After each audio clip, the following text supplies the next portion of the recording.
افلا یتدبرون القرآن، یہ قرآن میں تدبر کیوں نہیں کرتے، غور کیوں نہیں کرتے؟ اس کی مثال میں آپ کو دیتا ہوں۔ مسلمانوں نے تو قرآن سے فائدہ اٹھایا ہی اٹھایا ہے، لیکن اس قرآن سے سمجھ کر غیر مسلموں نے بھی فائدہ اٹھایا ہے۔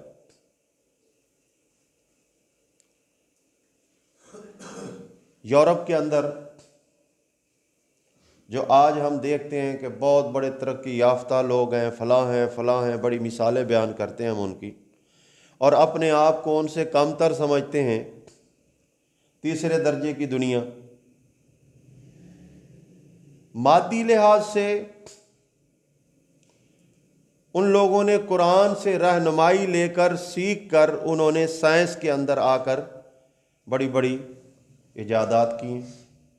اور قرآن نے کہا، اللہ فرماتے ہیں کہ ہم نے زمین پر لوہا اتارا ہے، اس لوہے کو یعنی مختلف شکلوں کے اندر انسان کو تحلیل کرنے کی اختیار بھی دیے۔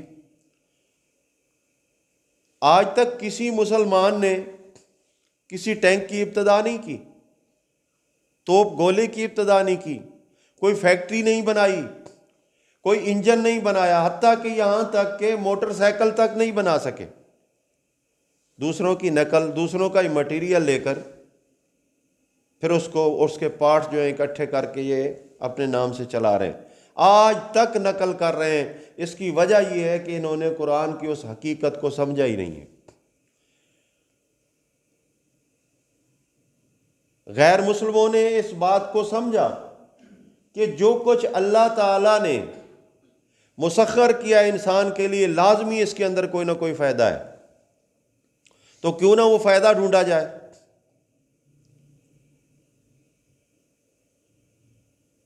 تو آج وہ دنیا کے اندر کامیاب و کامران ہیں۔ بات آخرت کی نہیں ہو رہی، بات دنیا کی ہو رہی ہے۔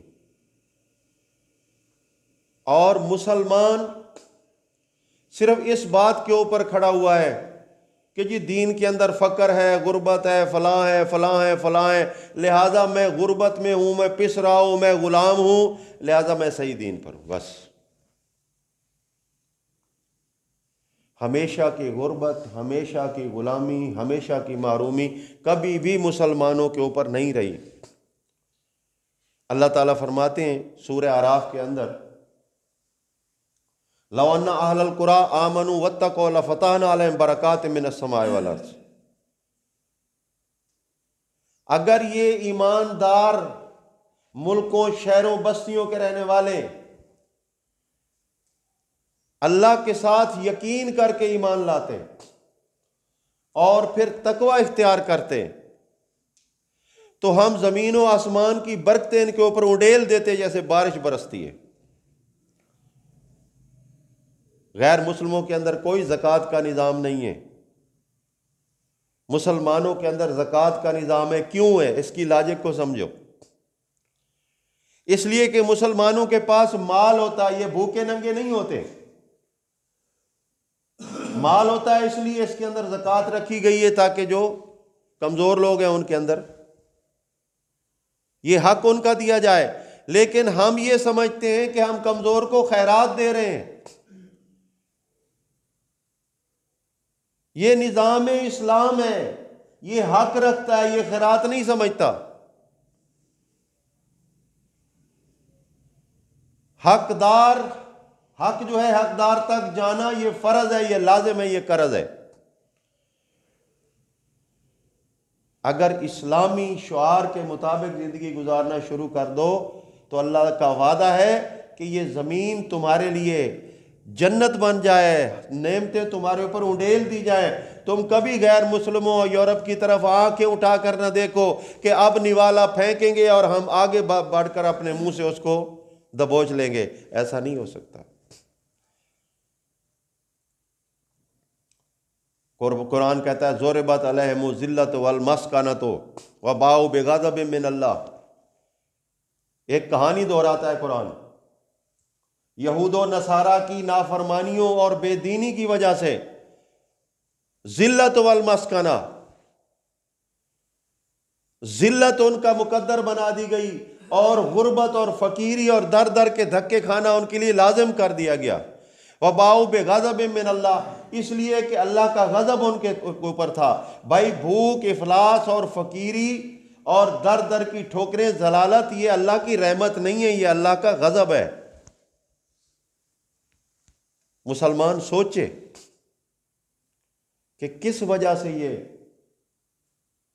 اس نتیجے تک پہنچا ہے۔ ہاں یہ ایک علیحدہ بات ہے کہ وقتی طور پہ کسی مسلمان کے اوپر اللہ تعالیٰ آزمائش کے طور پہ رزق کی تنگی کر دے، بیماری لا دے، اولاد کا مار دینا، اولاد کا دے دینا، اولاد کا بچھوڑ دینا، یہ تو نبیوں کے ساتھ بھی ہوا ہے۔ لیکن یہ سارا کا سارا ہمیشہ کا نہیں ہوتا، وقتی ہوتا ہے۔ اللہ کا جو عذاب ہوتا ہے وہ دائمی ہوتا ہے، جو اللہ کی آزمائش ہوتی ہے وہ وقتی ہوتی ہے۔ تو آج یہ مسلمان قوم اس قرآن کو سمجھنے کی بجائے یہ فرض سمجھتی ہے کہ ہم نے اس کو پڑھ لیا ہے۔ اصل میں یہی وجہ ہے کہ ان کو قرآن سے کچھ نہیں مل رہا۔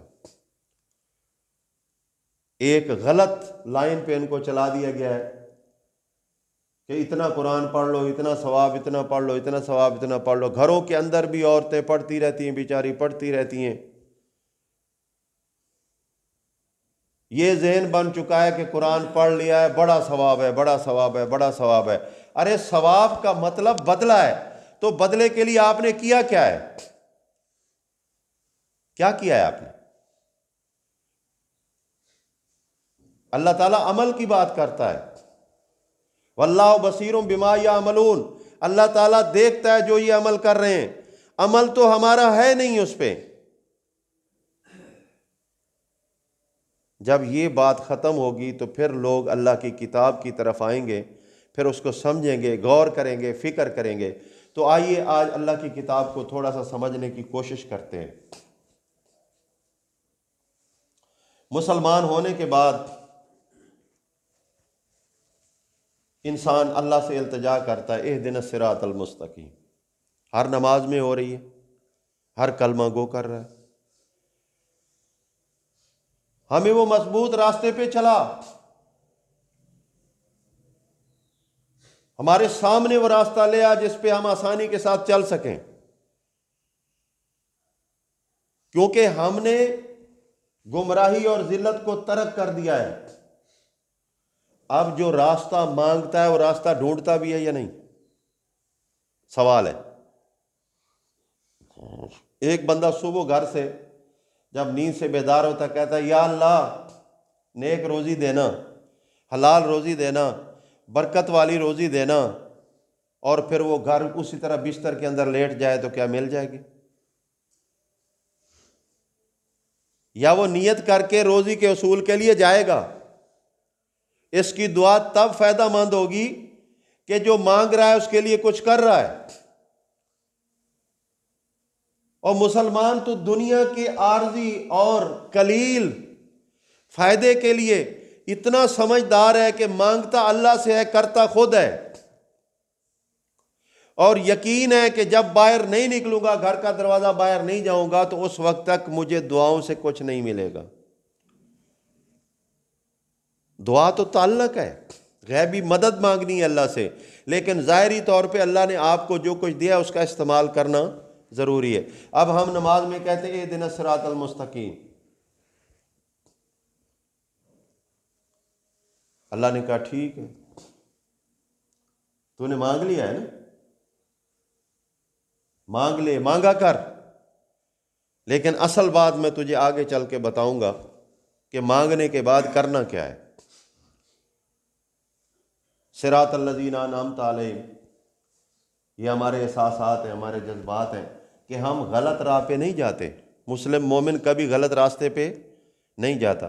اچھا غیر مسلم سے بھی آپ پوچھ لیں، ہندو سے پوچھیں آپ کہ آپ غلط کر رہے ہو، کہے گا کبھی نہیں، میں تو بالکل ٹھیک ہوں، اصل راستہ تو ہے ہی میرا۔ مسلمان غلط ہیں، دھوکے کے اندر لگے ہوئے ہیں، میں تو ان بزرگوں کو خوش کر کے اللہ کو خوش کرتا ہوں، میں ٹھیک ہوں۔ لیکن مسلمان جو ہوتا ہے وہ اپنے ماضی کے ہیروں کو سامنے رکھتا ہے. صراط الذین انعمت علیہم، میری سوچ نہیں، میری اپنی سوچ محدود ہو سکتی ہے، قلیل ہو سکتی ہے، غلط ہو سکتی ہے، لیکن اللہ مجھے تو وہ راستہ چاہیے جو پہلے لوگ استعمال کر چکے ہیں اور واقعی تو نے ان پہ انعام کیا ہے. انعم اللہ علیہ من النبیین والصدیقین والشہداء والصالحین. یہ اللہ نے کیوں گنوائے؟ کہ یہ لوگ منعم شدہ ہیں، ان پہ انعام کیا گیا ہے. تو اب یہ مسلمان نماز کے اندر یہ کہہ رہا ہے کہ اللہ ان لوگوں کے راستے پہ چلا جن پہ تیرا انعام ہوا. تو انعام یافتہ لوگ کون تھے؟ سب سے پہلے نبی، پھر نبیوں کے صحابہ. اب ذرا غور کریں کہ کسی نبی نے زندگی میں کبھی جھوٹ بولا، حق مارا کسی کا؟ کسی نبی نے کسی ملاوٹ کے اندر اپنے آپ کو شامل کیا ہو، 2 نمبر مال کی دیا ہو؟ کسی نبی نے کسی کی حق تلفی کی ہو، کسی کے ساتھ ظلم و زیادتی کی ہو؟ کسی نبی نے غیر اللہ پہ امید رکھی ہو؟ کسی نبی نے کسی امتی کی کسی عزت کو نقصان پہنچایا ہو؟ یہ ساری چیزیں لوگ کہتے ہیں یہ دنیاوی چیزیں. ارے نہیں، دین دنیا بھی دیتا ہے، دین آخرت بھی دیتا ہے. جس کی دنیا ٹھیک ہے اس کی آخرت بھی ٹھیک ہے، جس کی دنیا غلط ہے اس کی آخرت غلط نہیں، صحیح نہیں ہو سکتی. صراط الذین انعمت علیہم، ان لوگوں کا راستہ جن پہ تو نے انعام کیا. اب مانگ لیا ہے تو نے، تو انعام یافتہ لوگوں کا راستہ ڈھونڈ بھی صحیح. 5 وقت میں کتنی دفعہ مانگتا ہے؟ کتنی دفعہ مانگتا ہے؟ اگر 4 رکعت کی نماز پڑھ رہا ہے تو 4 بار اللہ سے تقاضا کر رہا ہے، تو 5 دفعہ جب یہ کہے گا تو دن میں 20 دفعہ ایک سوال ہے اس کا، لیکن عمل پوری زندگی میں ایک بار بھی نہیں ہے. غیر المغضوب علیہم ولا الضالین. وہ لوگ تیرے انعام یافتہ جو لوگ ہیں، نہ تو وہ تیرے غضب کے اندر مبتلا ہوں گے، نہ ہیں، نہ ہی وہ راستے سے کبھی بھٹکے تھے، نہ بھٹکیں گے. یہ ہے اس کا اصول. ہر مسلمان اس بات کو سوچے کہ جو مانگ رہا ہے اس کے لیے کوشش کر رہا ہے یا نہیں. اگر نہیں کر رہا تو آؤ پھر قرآن کوشش کرنے کے لیے بتاتا ہے. ذرا غور کریں. بسم اللہ الرحمن الرحیم، سورہ البقرہ شروع ہو گئی. سورہ فاتحہ کا ایک معنی یہ بھی ہے کہ دعا، اس لیے اس کو صلاۃ یعنی نماز کے اندر رکھا گیا ہے کہ دعا جو ہوتی ہے وہ عاجزی ہوتی ہے. ہم کہتے ہیں نا، کوئی مانگنے والا کہتے ہیں تو منگتا آدمی ہے، بھکاری آدمی ہے. اس کا مطلب یہ ہے کہ لوگوں کی نظر میں وہ گھٹیا آدمی ہے. جو مانگنے والا وہ کیا ہے؟ گھٹیا آدمی ہے. لیکن جو اللہ سے مانگ رہا ہو وہ گھٹیا نہیں ہوتا. جو مخلوق سے مانگے وہ گھٹیا ہے، جو اللہ سے مانگے وہ گھٹیا نہیں ہوتا، کیونکہ نبیوں نے بھی اللہ سے ہی مانگا ہے. تو اللہ سے مانگنا بلندی ہے اور مخلوق سے مانگنا تنزلی ہے. آج یہ مسئلہ کیوں نہیں سمجھ آ رہا لوگوں، مسلمانوں کو یہ مسئلہ کیوں نہیں سمجھ آ رہا کہ وہ اپنے آپ کو ذلیل کر رہے ہیں، تنزلی کی طرف جا رہے ہیں. مخلوق کی طرف دستے سوال ہے اور خالق کی طرف اپنا ہاتھ کبھی لمبا کیا ہی نہیں کہ مالک مجھے عطا کر دے، مالک میرا تیرے سوا کوئی ہے ہی نہیں. وہی ہے نا، ایک بچہ جو ہے اپنے باپ کو، باپ بڑی پیاری ہستی ہے، وہ کہتے ہیں کہ ماں جو ہے نا وہ سایہ ہے، ماں جو ہے وہ سایہ ہے، تو باپ کیا ہے؟ وہ سایہ والا درخت ہے. آج کل ہمارے روایتی ملاؤں نے تو عجیب سی کہانی بنا دی ہے. آپ دیکھیں گے ہر بندہ ماں کی تعریف کیے جا رہا ہے، یہ میری ماں کی دعاؤں کا اثر ہے، جنت ماں کے قدموں میں ہے، باپ کا کوئی نام نہیں لیتا. جبکہ اسلام سب سے پہلے باپ کا حق رکھتا ہے۔ جو لوگ باپ کو غیر اہم سمجھ رہے ہیں وہ باپ کی توہین کرتے ہیں۔ وہ سمجھ لیں کہ پہلا حق کس کا ہے اولاد پہ؟ باپ کا، پھر اس کے بعد والدہ کا۔ ایک جھوٹی روایت ہے کہ رسول اللہ صلی اللہ علیہ وسلم سے پوچھا گیا، اے اللہ کے رسول مجھ پہ کس کا حق زیادہ ہے؟ فرمایا تیری ماں کا۔ پھر پوچھا، پھر تیری ماں کا، پھر پوچھا، پھر تیری ماں کا، پھر پوچھا، کہا تیرے باپ کا۔ اب اس کو الٹ لے لیا، حالانکہ اس کا صحیح کیا ہے؟ اگر 3 حق مل جائیں تو پھر باپ کے حق کے برابر ہوتے ہیں۔ ماں کے 3 حق ادا کیے ہیں، باپ کا پھر جا کے اگر اس کے برابر حق ادا کرو گے پھر پورا ہوگا، یہ برابر ہوگا۔ یعنی 4 گنا زیادہ ہے باپ کا حق، لیکن حدیث کو الٹ پیش کر دیا، باپ کو کوئی پوچھتا ہی نہیں۔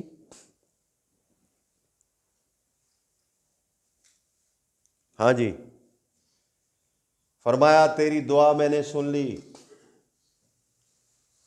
تیری دعا میں نے سن لی، اب جواب دعا ہے۔ سورہ فاتحہ کیا ہے؟ دعا۔ اور سورہ بقرہ کیا ہے؟ جواب دعا اللہ کی طرف سے۔ ہاں میں وہ بھول گیا درمیان میں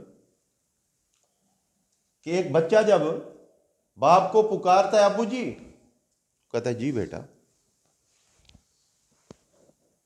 پھر ابو جی، جی بیٹا، 1 بار 2 بار 3 بار، ابو تنگ آ جاتا ہے۔ جب چوتھی بار کہتا ہے نا ابو جی تو وہ ایک لپڑ لگاتا ہے، نااہل جاہل کہیں کا، مجھے تنگ کر رہا ہے، ابو ابو کر رہا ہے، مانگتا کچھ نہیں ہے، اگلی بات نہیں کرتا۔ او بھائی تیرا ابو جی کر رہا ہے تجھے، مانگ تو اس سے، مانگ کچھ، مانگ تجھے دے گا وہ۔ لیکن خالی ابو جی کرنے سے تو باپ کو غصہ دلانے والی بات ہے نا، مذاق کر رہا ہے باپ۔ اس مسلمان کی بھی یہی کیفیت، اللہ اللہ اللہ اللہ فلاں فلاں فلاں فلاں کرتے کرتے کرتے یہ تھک جاتا ہے، لیکن صدق کے دل سے اپنے مالک سے کوئی سوال نہیں کر رہا۔ اگر کر بھی دیتا ہے بھولے سے تو پھر اس سوال کو پورا کرنے کے لیے جو اللہ نے ذرائع دیے ہیں استعمال ہی نہیں کرتا۔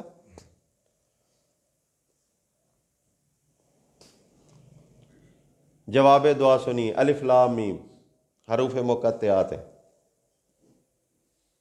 یہ آپ نے بارہا پڑھی ہوگی سورت،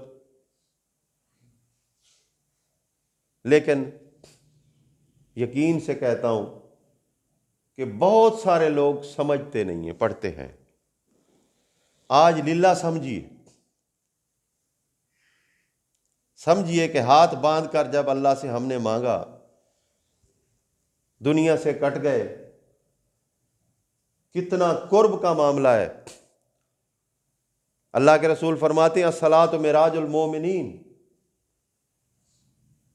نماز جو ہے مومن کو بلندی عطا کرتی ہے، اس کو عروج ملتا ہے۔ بعض نے کہا اللہ کا دیدار ہوتا ہے، نعوذ باللہ استغفر اللہ، یہ بات نہیں ہے، بلکہ حدیث کے الفاظ ہیں کہ نماز اس طرح پڑھ کے تو اللہ کو دیکھ رہا ہے، دیکھ نہیں رہا، بلکہ کیفیت یہ کر کے میری محبت اللہ سے اتنی ہے کہ میں جس مالک کو پکار رہا ہوں میں اس کو حاضر ناظر سمجھ رہا ہوں۔ اگر یہ اثرات پیدا نہیں ہوئے تو پھر فرمایا کہ یہ ضرور ہونا چاہیے کہ وہ مجھے دیکھ رہا ہے، تو اللہ کے سامنے ہے، اللہ تیری ہر حرکات کو جانتا ہے۔ کیا ہماری نمازیں ایسی ہیں؟ نمازیں بھی پڑھتے ہیں، کبھی دلچسپی نہیں ہوتی۔ الا بذکر اللہ تطمئن القلوب، اللہ کا ذکر جب کیا جاتا ہے دل میں اطمینان ہوتا ہے، سکون ہوتا ہے، دل حشاش بشاش ہوتا ہے۔ اور سب سے بڑا ذکر جو ہے اللہ کا وہ نماز ہے۔ ہر پیغمبر کو حکم دیا گیا اس نماز کا، اس عبادت کا۔ نماز ایمان پہ قائم کرنے والی ہے۔ اگر ایمان ہے نماز نہیں تو ایمان نہیں ہے، یقین کریں، ایمان نہیں ہے۔ خوش نصیب ہیں وہ لوگ جن کو نماز کی فکر ہے۔ وما خلقت الجن والانس الا لیعبدون، اللہ فرماتا ہے میں نے جن اور انسان کو اپنی بندگی کے لیے پیدا کیا ہے، کائنات کو رنگین کرنے کے لیے نہیں۔ اگر تم یہ سمجھتے ہو کہ میں اونچا محل بنا لوں گا، بہت بڑا باغیچہ بناؤں گا، بہت بڑا باغ لگا لوں گا، اور کمکمے لگے ہوئے ہوں گے، رات کو دنیا دیکھے گی، لائٹنگ ہو رہی ہوگی، کہے گی واہ بھائی واہ واہ، کوئی سیٹھ آدمی ہے بھائی، بس اتنی سی بات۔ یہ جس کی تعریف ہو رہی ہے یہ تو ایک سانس کا بھی مالک نہیں ہے۔ اسی سیٹھ کو صبح پتہ چلتا ہے کہ ہارٹ اٹیک ہوا اور موقع ہی نہیں ملا، توبہ کا ہی موقع نہیں ملا، بس بات ختم ہوگی۔ یہ ہے تعریف۔ نہیں نہیں، ایسے نہیں ہے۔ آئیے سنیے دعا کے بعد جواب دعا کیا ہے۔ ذالک الکتاب لا ریب فیہ، ذالک اس میں اشارہ ہے عربی قواعد کے مطابق، اور اشارہ جس چیز کی طرف کر دیا جائے وہ خاص ہو جاتی ہے۔ مجمع کے اندر سے کسی ایک بندے کو جب کہا جائے کہ آپ کھڑے ہو جائیں، ہزاروں بندے دیکھیں گے اس کے منہ کی طرف کہ یار اس کو کھڑا کیوں کیا گیا۔ اس کا مطلب یہ کسی وجہ سے یہ خاص ضرور ہے، یا تو زیادہ اچھا آدمی ہے یا بہت زیادہ برا آدمی ہے، یعنی اس کی معرفہ ہونا، خاص ہونا کوئی وجہ ضرور ہے۔ ہر بندہ حیرانی سے دیکھے گا۔ اب دنیا کی کتب تو ایک طرف، اللہ فرماتا ہے کہ جو اللہ کی طرف سے نازل کی ہوئی سچی کتاب صحیفے ہیں، ان سب کو ایک طرف کر کے اللہ فرماتا ہے ذالک الکتاب، یہ وہ کتاب ہے، یہ وہ کتاب ہے، لا ریب فی، اس میں کوئی شک نہیں ہے۔ پہلی بات تو یہ ہو گئی کہ اگر تو اللہ سے ہدایت مانگتا ہے، انعام یافتہ لوگوں کے ساتھ چلنا چاہتا ہے اور اسی صف میں شامل ہونا چاہتا ہے، تو پہلی بات کون سی ہے؟ جواب دعا کی پہلی بات سمجھ نہیں آ رہی؟ ذالک الکتاب، یہ وہ کتاب ہے، اس کے پیچھے چلنا پڑے گا، اس کی ہاں میں ہاں ملانی پڑے گی۔ آج لوگ عمل تو کیا، عقائد بھی غیر کتاب اللہ سے لیے بیٹھے ہیں۔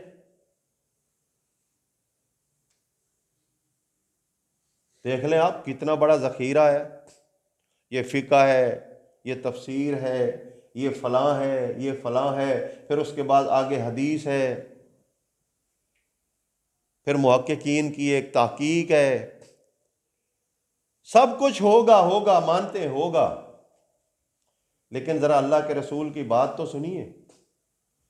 اللہ کے رسول صلی اللہ علیہ وسلم فرماتے ہیں اللہ کے کلام کو مخلوق کے کلام کے اوپر اسی طرح فوقیت ہے جس طرح اللہ کو مخلوق کے اوپر فوقیت ہے۔ کیا کوئی اللہ جیسا ہو سکتا ہے؟ بتاؤ نا، نہیں ہو سکتا۔ تو اللہ کے کلام جیسا کوئی کلام ہو سکتا ہے؟ تو پھر اللہ کے کلام کو چھوڑ کر غیر اللہ کے کلام کی طرف کیوں جاتے ہیں؟ پھر روایات حکایات کیوں جاتی ہیں، اس کے مقابلہ میں کیوں آ جاتی ہیں؟ ہاں اس کے موافق لے لو، جو بھی لے لو، من احسن قولا ممن دعا الی اللہ، من عام ہے، اللہ کی دعوت کی طرف، حق کی طرف، قرآن کی طرف کوئی بھی بات کرے مان جاؤ، کوئی اعتراض نہیں، لیکن اس کے مخالف نہیں مانو گے۔ یہ قبر کی زندگی، یہ قبر کا مردے کو پیدل چلنے والوں کی پاؤں کی آہٹ کو سننا، یہ منکر نکیر آ جانا، یہ فلاں ہو جانا، یہ فلاں ہو جانا، بزرگ مرتے نہیں نقل مکانی کرتے ہیں، یہ مزاروں کا آباد ہونا، یہ کیا ہے؟ کبھی غور کیا اللہ کا کلام کیا کہتا ہے؟ اموات غیر احیاء، جو یہ مر گئے ہیں ان کے اندر کوئی زندگی باقی نہیں ہے۔ تو جو نماز میں کہہ رہا ہے اہدنا الصراط المستقیم، صراط الذین انعمت علیہم، اور انعام یافتہ لوگ تو ذالک الکتاب لا ریب فیہ، اس کے پیچھے چل رہے ہیں جس کے اوپر کوئی شک نہیں ہے۔ تو اپنی مرضی کے مطابق اپنی مرضی کی کتابیں اپنے اصول بنا کے کھڑا ہوا ہے، کیوں؟ یہ سوال ہے۔ اگر دعا مانگی ہے تو دعا کا حق بھی ادا کر دے۔ پہلی بات، اس کتاب کو بلا شک و شبہ مانا جائے گا، اور نہ صرف مانا جائے گا بلکہ اس کتاب کے عظیم اور انقلابی منشور کو قبول کر کے اس کے مطابق عمل کیا جائے گا۔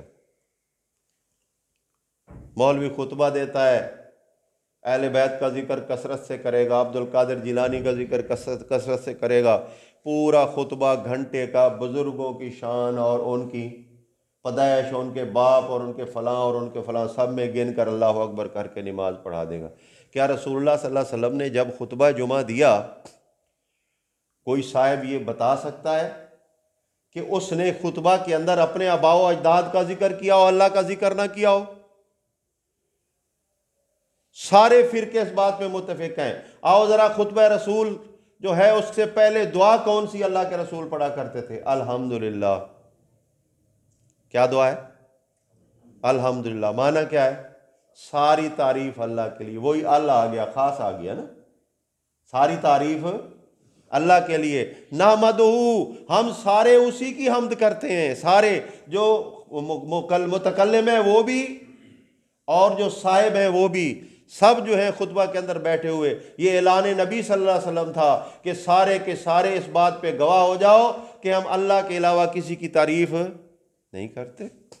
نستعینہ، سنیے ذرا، لوگ کہتے ہیں ہم حدیث کو مانتے ہیں۔ میں کہتا ہوں جو حدیث کو مانے وہ کبھی گمراہ نہیں ہو سکتا، یہ روایات کو مان کر گمراہ ہوتے ہیں۔ محمد الرسول اللہ صلی اللہ علیہ وسلم کی حدیث تو عین قرآن کے مطابق ہے، توحید پہ مبنی ہے۔ الحمدللہ، خالص تعریف اللہ کی۔ نحمدہ، ہم سارے اسی کی حمد کرتے ہیں، اسی کی تعریف کرتے ہیں۔ مطلب کیا ہے؟ ہماری زبان میں ہم اسی کی خوشامد کرتے ہیں،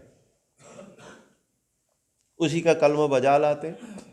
نستعینہ، ہم سب اسی سے مدد مانگتے ہیں اور کہیں سے کوئی مدد نہیں مل سکتی۔ یہ خطبہ رسول ہے۔ اگر غلط ترجمہ کر رہا ہوں تو مسلمانوں کے اندر کوئی بھی آ کر میرا گریبان پکڑ سکتا ہے کہ تو نے غلط ترجمہ کیا ہے۔ اگر ترجمہ صحیح ہے تو پھر شرم کرو، فرقے بازی کے اندر کیوں آئے ہوئے ہو؟ یہ مولوی کیوں اللہ سے ڈر نہیں رکھ رہا، خوف نہیں رکھ رہا، اور صراط الذین انعمت علیہم کہہ رہا ہے، لیکن جب اللہ کہتا ہے کہ انعام یافتہ لوگوں کا طریقہ جو ہے وہ یہ ہے، تو پھر اس سے اس کے سر میں درد شروع ہو جاتا ہے، پھر دوسری طرف جاتا ہے، پھر اختلافات کرتا ہے، پھر غصے نکالتا ہے، فتوے لگاتا ہے، حرام حلال کے فتوے دے دیتا ہے، اسلام اور کفر کے فتوے دے دیتا ہے۔ کیا سننے والا بھی اتنا بے وقوف اور نکما ہو چکا ہے؟ اگر پوری دنیا کہہ دے کہ یار پیاز جو ہے وہ بہت برا ہے،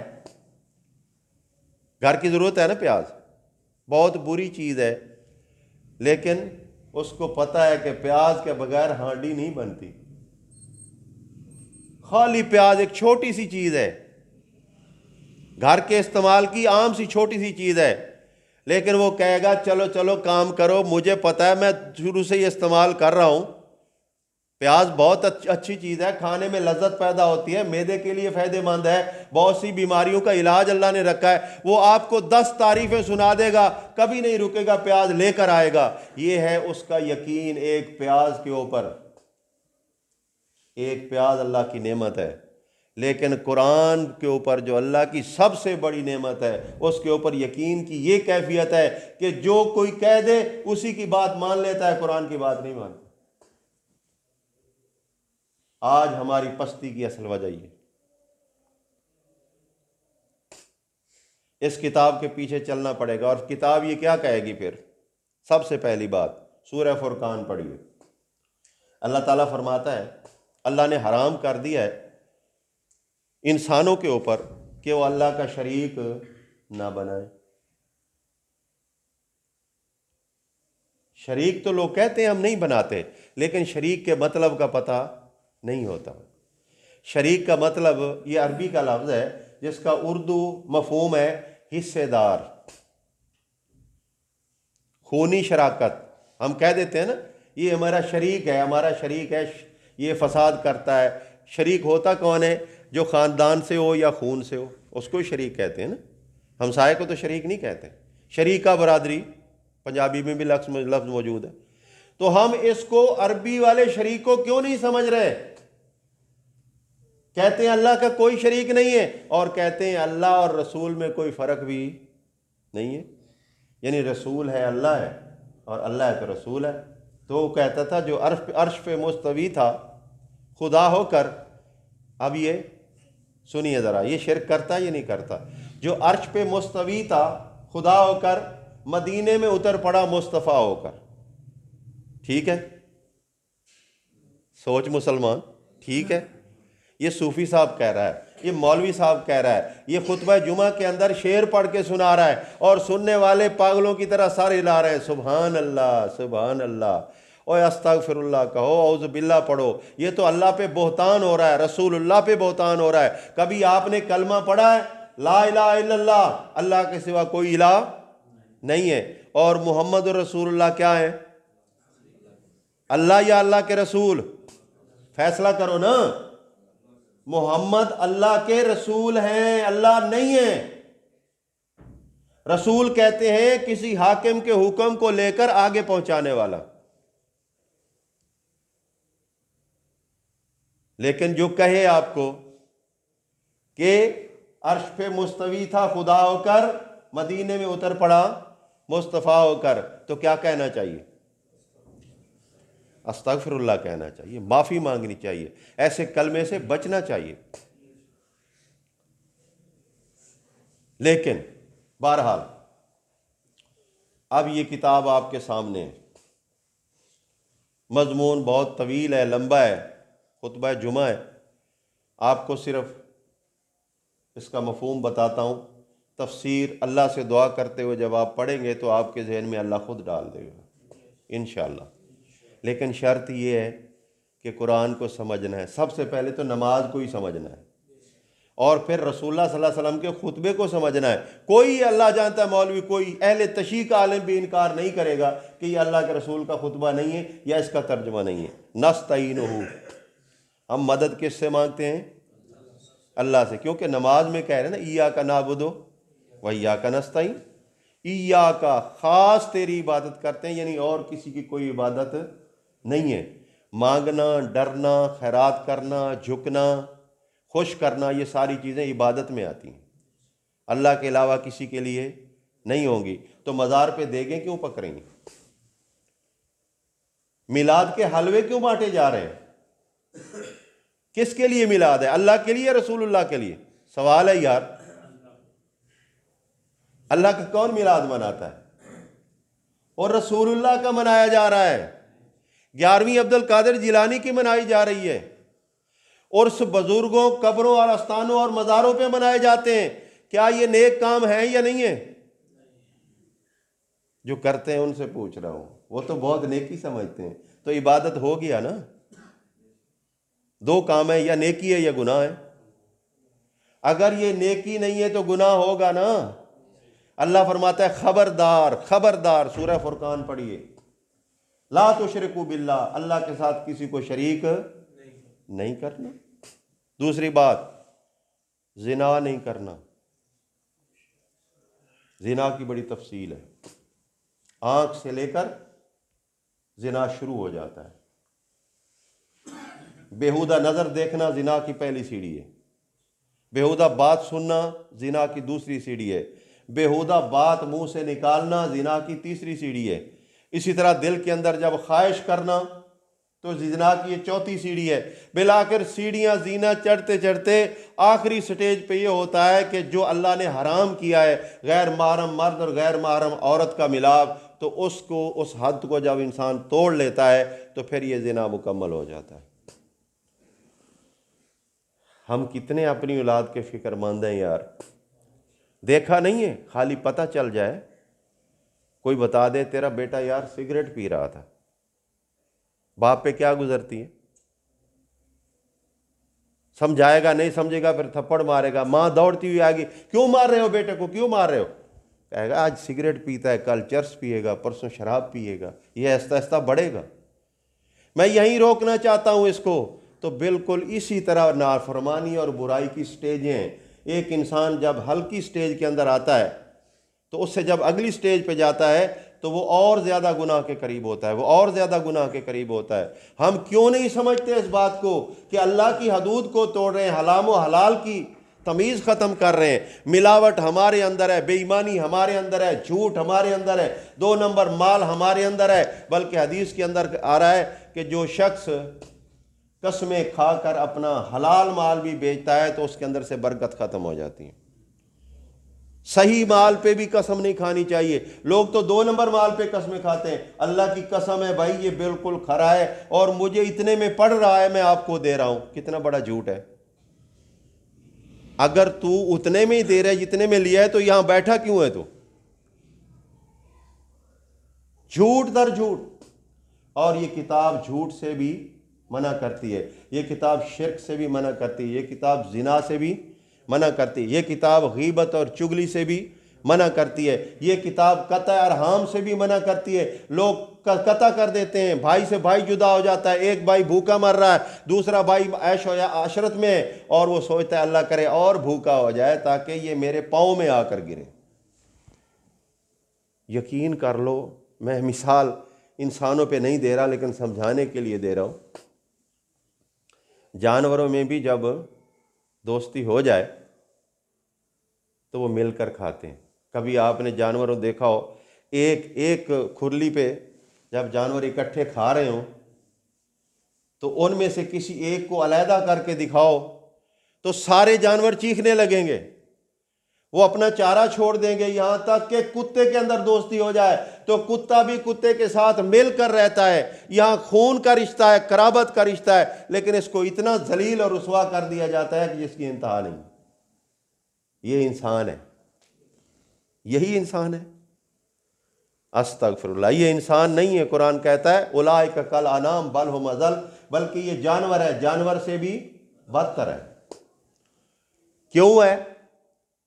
توحید سے یہ ہٹا، رسول کی سنت سے یہ ہٹا، نیک کاموں سے یہ ہٹا، قرآن کو سمجھ کر نہیں پڑھ رہا، گھروں کے اندر برکت کے لیے شبینوں کی شکل کے اندر قرآن کی صورتیں پڑھ کر پھونکے مارتا پھرتا ہے دیواروں پہ۔ افسوس ہے، تف ہے تیرے اوپر۔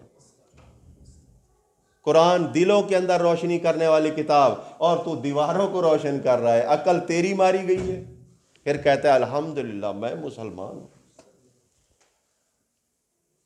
تو مذاق کر رہا ہے اللہ کے دین کے ساتھ، مسلمان کیسا ہے تو؟ ھدی للمتقین، یہ کتاب ڈرنے والوں کے لیے ہدایت ہے۔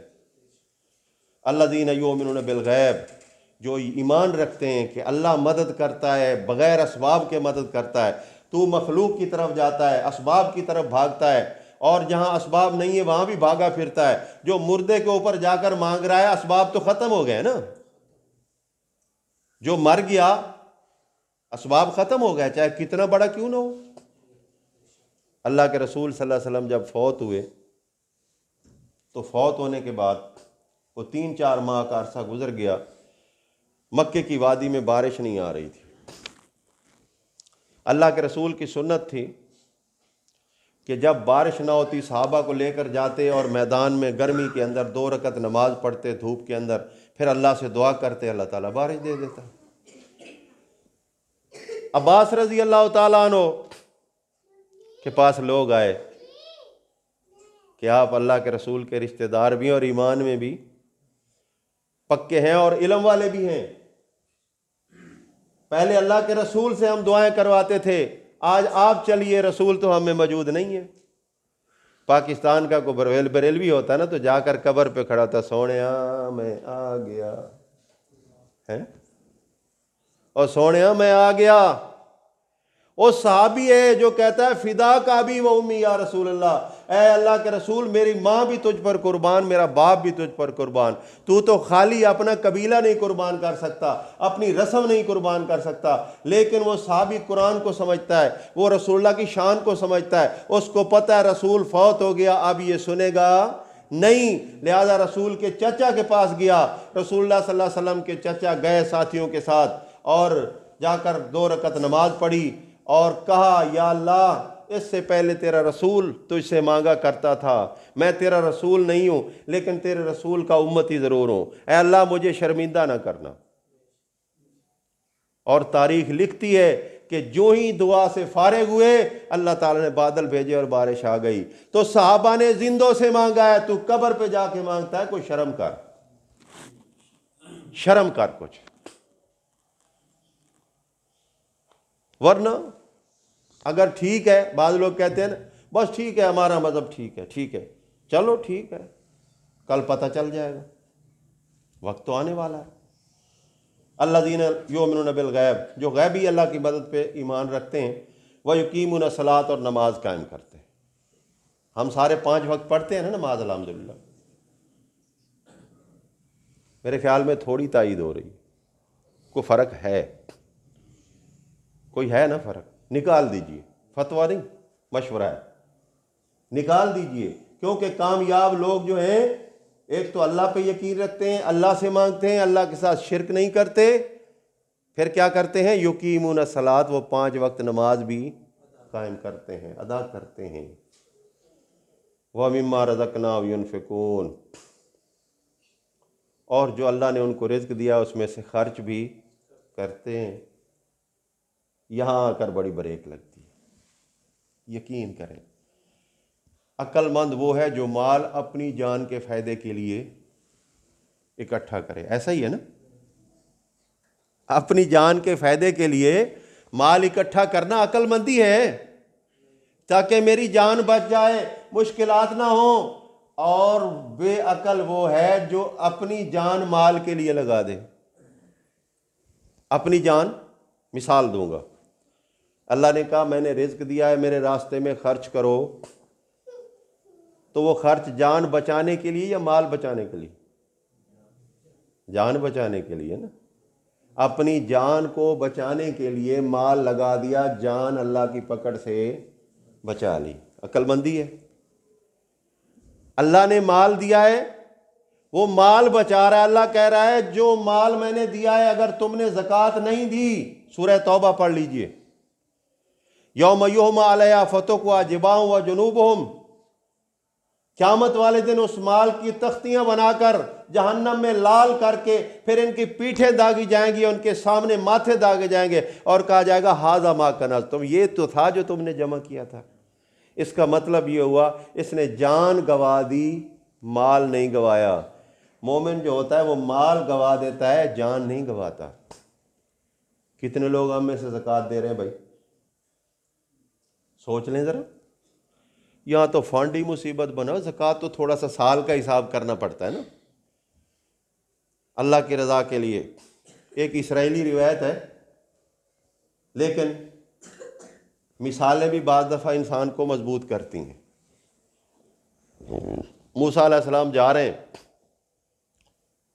ایک شخص نے کہا اللہ کے رسول تو اللہ سے کلام کرتا ہے، میں ریکویسٹ کرتا ہوں اللہ سے دعا کرنا یار میرے لیے، کہ میں کبھی کھاتا ہوں کبھی نہیں کھاتا، یہ میرا یقین ہے کہ میرے اللہ نے رزق میرا اتنا ہی لکھا ہے، تو کہنا مہربانی کر دے، ایک بار ہی دے دے، چلو پیٹ بھر کے تو مروں، بھوکا مرنے سے بہتر ہے پیٹ بھر کے مر جاؤں۔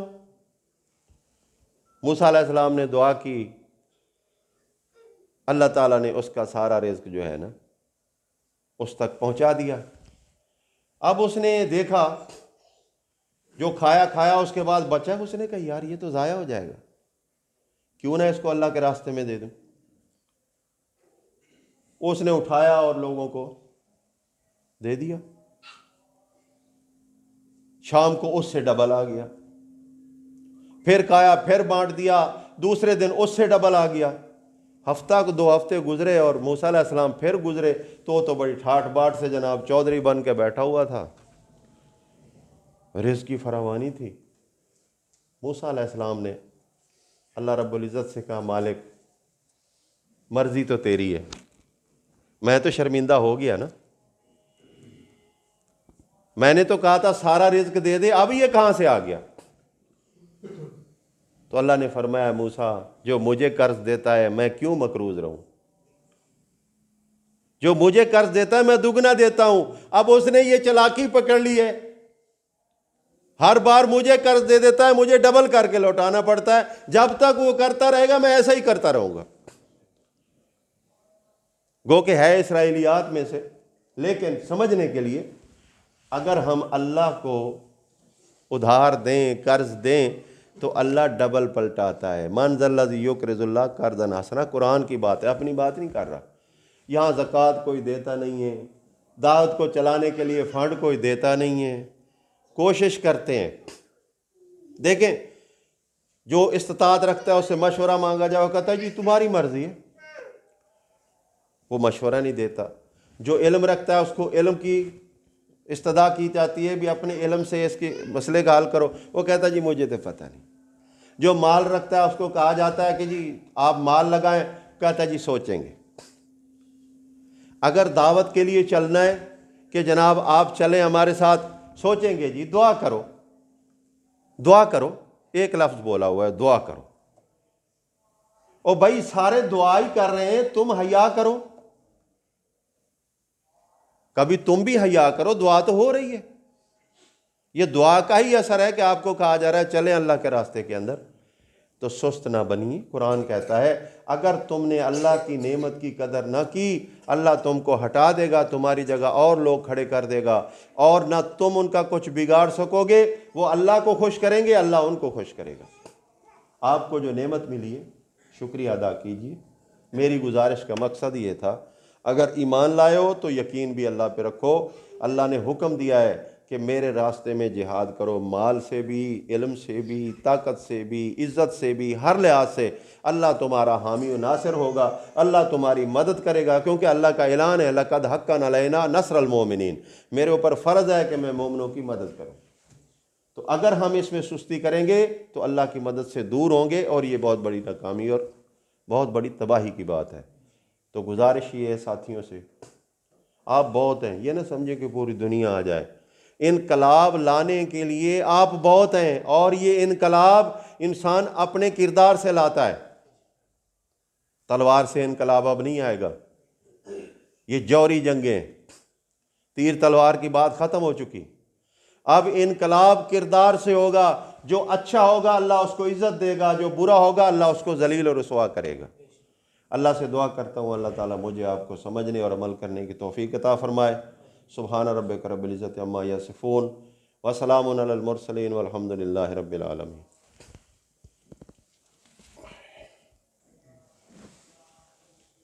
ربنا آتنا فی الدنیا حسنۃ وفی الآخرۃ حسنۃ وقنا عذاب النار۔ ربنا لا تزغ قلوبنا بعد إذ هديتنا وهب لنا من لدنك رحمة إنك أنت الوهاب۔ ربنا إننا سمعنا منادی ینادی للایمان ان آمنوا بربکم فآمنا ربنا فاغفر لنا ذنوبنا وکفر عنا سیئاتنا وتوفنا مع الابرار۔ ربنا وآتنا ما وعدتنا على رسلك ولا تخزنا يوم القيامة إنك لا تخلف الميعاد۔ اذکروا اللہ یذکرکم فادعوہ یستجب لکم ولذکر اللہ تعالی اعلی و اکبر۔ صفحے درست کر لیں۔